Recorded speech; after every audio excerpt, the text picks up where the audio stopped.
वंदे मातरम। मैं चक्रधारी संस्थान से प्रमोद त्यागी।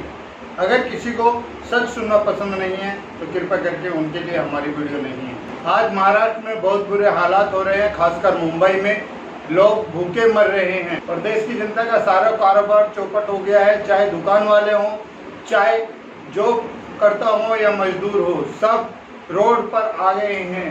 चारों तरफ भूखमरी फैली हुई है, लेकिन सरकार का किसी भी तरह से ध्यान नहीं है। महाराष्ट्र की सरकार सीएम उद्धव ठाकरे जी और यूपीए सरकार पूरी तरह से निकम्मी हो चुकी है। और निकम्मी हो भी क्यों ना, जब विपक्ष ही अपने हाथ पे हाथ धर के बैठ जाए तो सरकार को कोई काम करने की जरूरत भी नहीं होती, क्योंकि विपक्ष को ही सरकार से काम कराना होता है। लेकिन विपक्ष के देवेंद्र फडणवीस तो उद्धव ठाकरे के साथ पैक से पैक मिलाने में ही व्यस्त हैं। जनता का किसी को एहसास नहीं है, चाहे वो विपक्ष हो या पक्ष हो।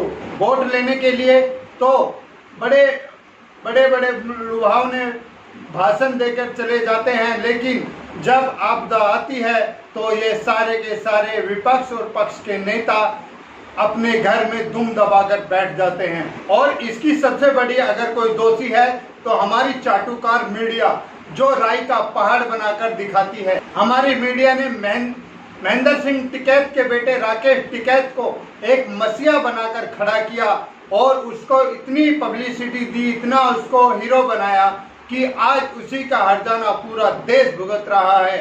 अगर वो पूरे देश से जनता को एकत्रित नहीं करता और 4 महीने का वो नहीं करता तो शायद आज कोरोना की स्थिति देश के अंदर ये नहीं होती।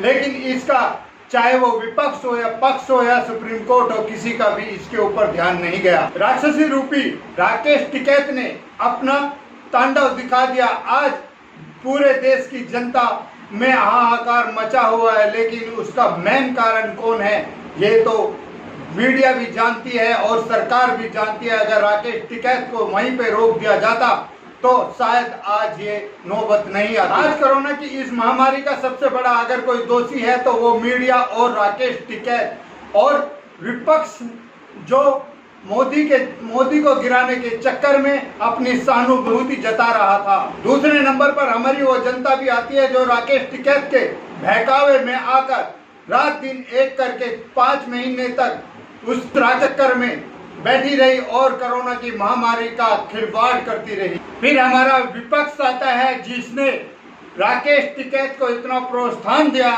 इतना उसका स्वाभिमान बढ़ाया, उसके उतना प्रचार किया कि जिसका हर्जाना आज देश की जनता को भरना पड़ रहा है। नेता चाहे विपक्ष का हो या पक्ष का, सभी अपने अपने ऐशो आराम से जी रहे हैं और राकेश टिकैत भी अपने बंगले में आराम से जाकर बैठा है। आज मैं मीडिया से पूछना चाहता हूं, क्या आप इस चीज के दोषी नहीं हो? अगर आप उसका प्रचार करना बंद कर देते तो शायद वो इतने दिन बैठने की हिम्मत ही नहीं करता। लेकिन मीडिया ने अपनी टीआरपी बढ़ाने के लिए और विपक्ष ने मोदी को गिराने के लिए और सत्ता में आने के लिए सारा षड्यंत्र रचा, जिसका हर्जाना पूरी तरह से जनता भुगत रही है। मैं गृह मंत्री अमित शाह को भी इसका सबसे बड़ा दोषी मानता हूं। जब पूरे देश के गृह मंत्री अमित शाह बड़े बड़े निर्णय करने में समर्थ हैं तो क्यों उन्होंने 5 महीने तक राकेश टिकैत को जनता को एकत्रित करके ये अभियान जारी रखवाया। अगर अमित शाह चाहते तो यह अभियान 2 दिन में खत्म हो सकता था, लेकिन अमित शाह और मोदी को तो सत्ता का लालच था। अगर ऐसा कर दिया तो कहीं हमारी सत्ता ना चली जाए।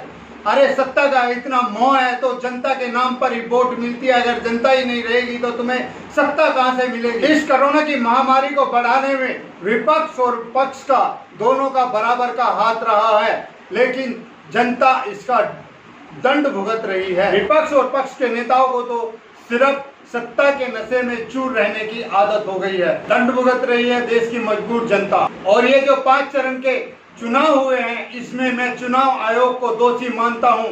अगर चुनाव ये 1 साल के बाद होते तो कोई आफत नहीं पड़ जाती। हो सकता है कि इस महामारी में थोड़ा अंकुश लगा होता, पर सब अपने अपने स्वार्थ में अंधे होकर बैठे हैं। भगवान श्री कृष्ण ने कहा था, अगर एक गांव को बचाने के लिए एक आदमी की बलि दी जाए तो उस आदमी की बलि देना धर्म है।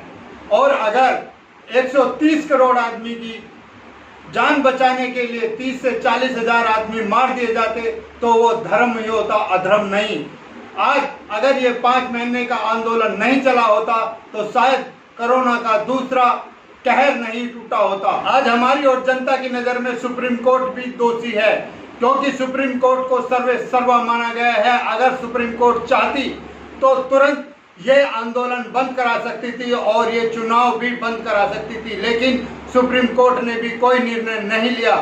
तो इसलिए जनता की और हमारी नज़रों में सुप्रीम कोर्ट भी कहीं ना कहीं दोषी है। पक्ष विपक्ष के नेताओं का तो कहना ही क्या, सभी बराबर के जिम्मेदार हैं। सत्ताधारी पार्टी है यानी कि नरेंद्र मोदी जी, वो भी सत्ता के स्वार्थ में इतने अंधे हो चुके हैं कि उन्हें देश के हित में कोई जनता की किसी भी तरह की परवाह नहीं है। मोदी जी, सहानुभूति के वर्ड बोलने से देश की जनता का गुजारा नहीं होगा। देश की जनता के लिए रोटी चाहिए। जो पूरे देश में आज रोजगार चौपट हो चुका है और उसके जिम्मेदार कहीं ना कहीं पक्ष और विपक्ष दोनों ही हैं। सभी पार्टियों ने देश की जनता को भगवान भरोसे छोड़ दिया है। अगर आपने जनता को भगवान भरोसे ही छोड़ दिया है तो क्यों वोट लेने के लिए जनता के द्वार द्वार पर आते हो और क्यों सहानुभूति की बातें करते हो। आज मैं सभी पक्ष और विपक्ष के सभी नेताओं को चेताना चाहता हूं कि आप दोनों ही अधर्मी हो। किसी न किसी रूप में आपके अंदर इतना स्वार्थ भरा हुआ है कि आप जनता को कुचलने पर तुले हुए हो। जनता की मेहनत की कमाई के लाखों करोड़ों रुपए आपके व्यर्थ के खर्चे में पानी की तरह बह जाते हैं, फिर भी जनता आपके प्रोत्साहन के लिए भूख तक नहीं करती। लेकिन आप जनता पर इस तरह का अत्याचार करोगे तो ये मान्य नहीं है। चाहे वो पक्ष हो या विपक्ष हो, किसी ने भी जनता के बारे में तनिक भी नहीं सोचा। वो सिर्फ जनता पर जुर्म ढाने की सोच रहे हैं। आज की डेट में अगर किसी पर कह रहा है तो वो गरीब जनता पर आया है। बाकी जो व्यापारी हैं, जो बड़े उद्योगपति हैं वो सक्षम है और जो नेता हैं वो भी सक्षम है और जो सरकारी कर्मचारी हैं वो भी सक्षम है, लेकिन जो गरीब जनता है वो क्या करेगी। और हमारी चाटुकार मीडिया इनके प्रोत्साहन में 4 चांद लगाने के लिए 24 घंटे तत्पर रहती है। आज मैं चक्रधारी शंखनाद से प्रमोद त्यागी दावे के साथ कहता हूं कि पक्ष विपक्ष के साथ सभी फेल है। इसी के साथ देश की सच्चाई के लिए, देश के लिए जीना, देश के लिए मरना। अगर आपको हमारा ये वीडियो पसंद आया हो तो लाइक करें, शेयर करें, कमेंट करें और सब्सक्राइबर करें और बेल आइकन जरूर दबाएं। इसी के साथ मैं अपनी वाणी को विराम देता हूँ। वंदे मातरम, जय हिंद।